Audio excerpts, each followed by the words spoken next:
Welcome to Techi. In this video we will see how to monitor all the Active Directory users log on and log off, where it will capture the log on and log off date and time for all the users along with computer name. So first of all we will share a folder with appropriate permission, and then we will create a batch file for the log on and log off script in the shared folder. Therefore we will create a GPO to apply the policy to complete domain, and finally we will test the policy by logging in and logging off with different users. So let's move to the server and get started. So right now we are on our server. Let's try to create a share folder first. I'll go to the C drive.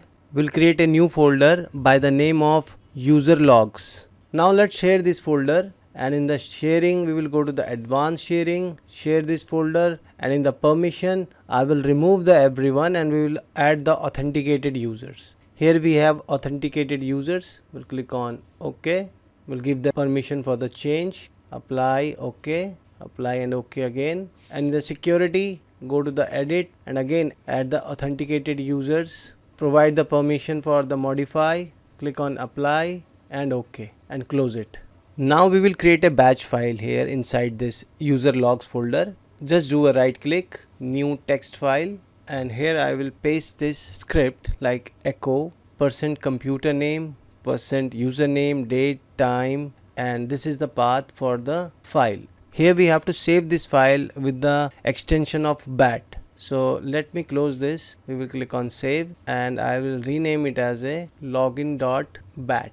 Same way we will create another text file for log off. I will paste the same script, and at the last, instead of login.txt we will do it as logoff.txt. And let's close this and save this, and now I will just rename it as a logoff.bat.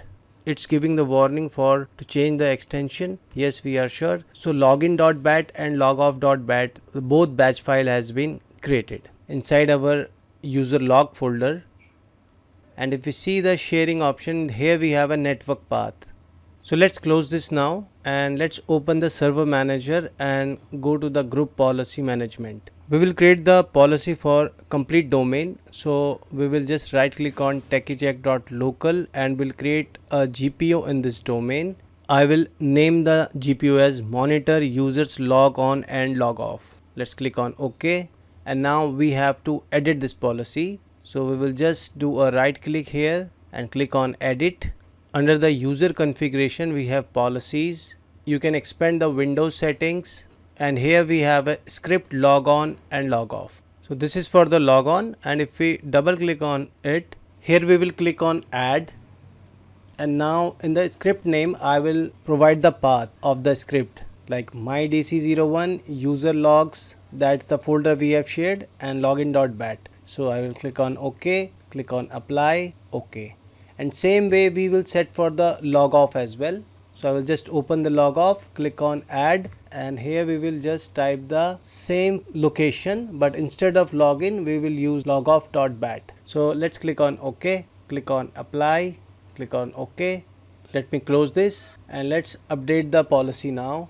I will run the command gp update to update the policy. So the policy update has been completed successfully. So we have different users in our Active Directory. So let's try to log in with a few users. Let's try to log in with this user Mickey and user Vic. I will go to the client machine. Let's connect with the client machine. I'm trying to log in with the user Mickey. Let's check our file while it is logging in. If we cross check our file, the login.txt, here this login.txt and logoff.txt has been created automatically. If I just open the login.txt, you can see these were the logs created. I have logged in with the administrator 2 times. You can see that Roger has logged in on this PC01 at this time, and right now the Mickey, you can see the Mickey at the time is 12:44, and right now you can see it is approx 12:46. And we will log off the Mickey and let's see if it captures it or not. So let's try to log off the user Mickey from here. If we see this log off thing here, Roger has logged off but not the Mickey. So let's log off user Mickey. While it is signing out, You can see it has captured the log off at 12:47. You can see the same time is there, 12:47. It seems it is working successfully. If you want to cross check, you can log out and log in with the another user as well. Let's try to log in and log off with the user Wick. Let me quickly do that. Right now logging in with the user Wick. It is logged in, and let me log off it. It's 12:48, so let me sign out. So I have successfully logged in and log out with the Wick user. Let's go to the C drive, our user logs, login. You can see the PC name was PC01, the user was Wick, login time was this, and this is the date, and same was captured for the log off as well. So it will capture all the logs for all the users, like whenever they are logging in and whenever they are logging off. I hope the video was useful. Let's meet in a next video. Thanks for watching. If you enjoyed this video and want to see more, don't forget to subscribe and ring the bell icon to get notified whenever I post new content.